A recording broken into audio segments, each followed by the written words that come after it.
New Zealand کے ایک کسان نے ایک عجیب و غریب فیصلہ کیا۔ اس نے اپنی تقریباً 400 بھیڑوں کے پہلے بیچ کو ایک نئے بنائے گئے جزیرے پر چھوڑ دیا۔ یہ ایک ایسا جزیرہ تھا جہاں نہ کوئی انسان تھا نہ درخت، بس ٹھنڈی ہوا، نکیلے پتھر اور ایک نہ ختم ہونے والا تنہائی کا احساس۔ کسان کا منصوبہ تھا کہ بھیڑیں آزادانہ گھومیں گی، قدرتی طور پر پروان چڑھیں گی اور ان کی اون کی پیداوار بڑھے گی، مگر اس جزیرے کے سخت اور خطرناک موسم نے اس کے تمام حسابات کو تباہ کر دیا۔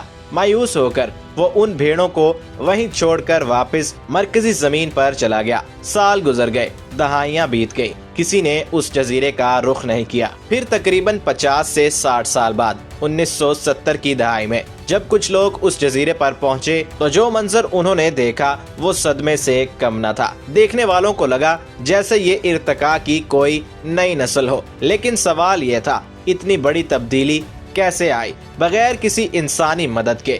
آئیے جانتے ہیں کیمبل آئی لینڈ کی بھیڑوں کی انوکھی اور لرزہ خیز کہانی۔ دوستو، آج کی ویڈیو بہت ہی دلچسپ ہے۔ آپ سے درخواست ہے کہ ویڈیو کو آخر تک ضرور دیکھیے، اور اگر چینل پر نئے ہیں تو ہمارے چینل کو سبسکرائب ضرور کر دیجئے۔ پیارے دوستو، ورلڈ ان اردو میں سلمان بیگ کی طرف سے السلام علیکم۔ جنوبی بحر الکاہل کے بیچوں بیچ تنہا پڑا ہے کیمبل آئی لینڈ۔ 1895 میں نیوزی لینڈ کی حکومت نے اس جزیرے کو چراگاہی لیز سسٹم میں شامل کیا، یعنی حکومت کی زمین کو کرائے پر لے کر جانور پالنے کی اجازت۔ اس وقت میرینو وول دنیا کا سب سے قیمتی ریشہ تھا، لیکن نیوزی لینڈ کی مرکزی زمین پر زمین مہنگی تھی اور مقابلہ بہت زیادہ تھا۔ دوسری طرف کیمبل آئی لینڈ بالکل خالی تھا، چاروں طرف ہری بھری گھاس، بڑی بڑی میگا ہربز اور سب سے اہم بات، کوئی شکاری جانور نہیں۔ یہ ایک کامل قدرتی فارمولا لگتا تھا۔ زمین کرائے پر لو، بھیڑیں پالو،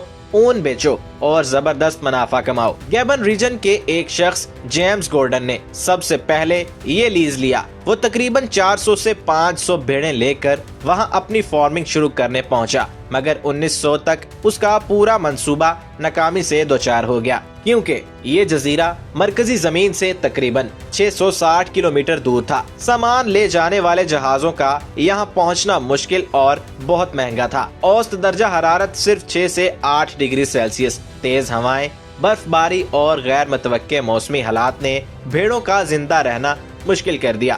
گھاس میں غذائیت کم ہونے سے اون کا معیار اور پیداوار تقریباً ختم ہو گئی۔ خراب موسم کی وجہ سے مزدور وہاں پھنس گئے، خوراک کی کمی ہو گئی اور آخر کار یہ سارا منصوبہ مالی نقصان کا باعث بنا۔ گورڈن کو لیز چھوڑنا پڑا، لیکن وہ بھیڑیں وہیں رہ گئیں۔ بعد میں ایک اور کپتان نے یہ لیز لیا اور بڑے پیمانے پر بھیڑ پالنا شروع کر دیا۔ اس نے 3 بار میں تقریباً 3000 سے 4000 بھیڑوں کو جزیرے پر بھیجا۔ 1916 تک بھیڑوں کی تعداد بڑھ کر 8000 تک پہنچ گئی۔ اس وقت یہ جزیرہ بھیڑ پالنے کے لیے واقعی جنت لگ رہا تھا، کیونکہ وہاں خوراک کے وسائل، خاص طور پر میگا ہربز، وافر مقدار میں موجود تھے۔ ان پودوں میں سورج کی روشنی کو جذب کر کے عجیب و غریب توانائی پیدا کرنے کی صلاحیت تھی، جس نے بھیڑوں کو شدید ٹھنڈے موسم میں بھی غیر معمولی حد تک زندہ رہنے میں مدد دی۔ مگر وقت کے ساتھ حالات بدلنے لگے، قدرتی خوراک کے وسائل کم ہوئے اور بھیڑوں کی تعداد بھی گھٹنے لگی۔ آخر کار 1931 میں یہ بڑا پروجیکٹ مکمل طور پر بند کر دیا گیا۔ وہی رسد، وہی سخت موسم اور وہی مشکلات دوبارہ سامنے آئیں۔ اس وقت بھی تقریباً 4000 بھیڑیں جزیرے پر موجود تھیں۔ انہیں مرکزی زمین پر واپس لے جانے کا خرچ زیادہ محسوس ہوا۔ انہیں جزیرے پر تنہا چھوڑ دیا گیا۔ ایک بڑا خطرہ یہ تھا کہ یہ بھیڑیں قدرتی جنگلی جانور نہیں تھیں، انہیں باقاعدہ اون کٹائی کی ضرورت ہوتی ہے، ورنہ اون ان کے جسم پر خوفناک طریقے سے بڑھتی ہے اور گرمی، وزن اور انفیکشن کی وجہ سے ان کی جان کو خطرہ ہو جاتا ہے۔ دوسرا، ان کی دفاعی صلاحیت بہت کم تھی، لیکن کیمبل آئی لینڈ کا انوکھا قدرتی ماحول ایک غیر متوقع محافظ بن کر سامنے آیا۔ جزیرے کے چاروں طرف اونچے پہاڑ اور چٹانی علاقے تھے، جس کی وجہ سے بڑے شکاری وہاں نہیں پہنچ پاتے۔ بھیڑوں کی زندگی پر کوئی بڑا خطرہ نہیں تھا۔ مسلسل چلنے والی تیز ہواؤں کی وجہ سے وہاں مکھیاں، کیڑے اور پیراسائٹس زندہ نہیں رہ پاتے۔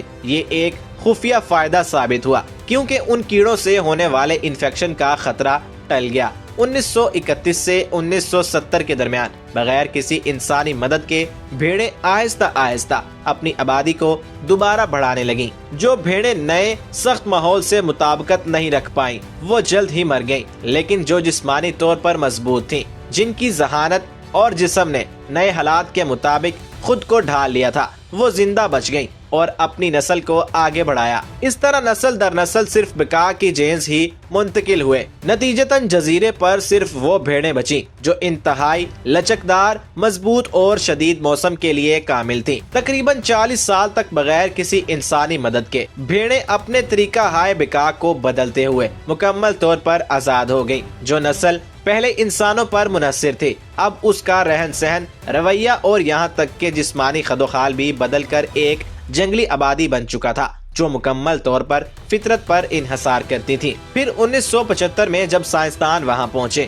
تو انہوں نے ایک ناقابل یقین منظر دیکھا۔ ان کا جسمانی ڈھانچہ بدل چکا تھا، ٹانگیں لمبی ہو گئی تھیں اور وہ اپنا سر اونچا کر کے چلتی تھیں۔ سردی اور تیز ہوا کے لیے ان کی اون نے انتہائی موٹائی اور سختی حاصل کر لی تھی۔ سخت پودوں کو کھانے کی وجہ سے ان کے جبڑے بھی مضبوط اور تھوڑے کروڈ ہو گئے تھے۔ انہوں نے انسانی مداخلت کے بغیر اپنے جسم پر بڑی ہوئی اون کو جھاڑنے کی صلاحیت بھی پیدا کر لی تھی، اور سب سے حیرت انگیز بات یہ کہ پیدا ہونے والے میمنے کچھ ہی منٹوں میں چلنے پھرنے لگتے تھے۔ یہ مکمل طور پر وائلڈ سروائیول انسٹنکٹ تھی۔ فطرت نے انہیں پوری طرح سے ایک نیا جنگلی جانور بنا دیا تھا۔ یہ ایک مکمل طور پر جنگلی اور ماحول سے مطابقت رکھنے والی نسل بن چکی تھی۔ لیکن پھر حکومت نے ایک اہم فیصلہ کیا۔ نیوزی لینڈ نے اپنے قدرتی حیاتیاتی تنوع کی حفاظت کے لیے 1954 میں کیمبل آئی لینڈ کو مکمل طور پر نیچر ریزرو قرار دیا۔ عدالت کے حکم کے مطابق وہاں کی تمام بھیڑوں کو ہٹانے کا فیصلہ کیا گیا۔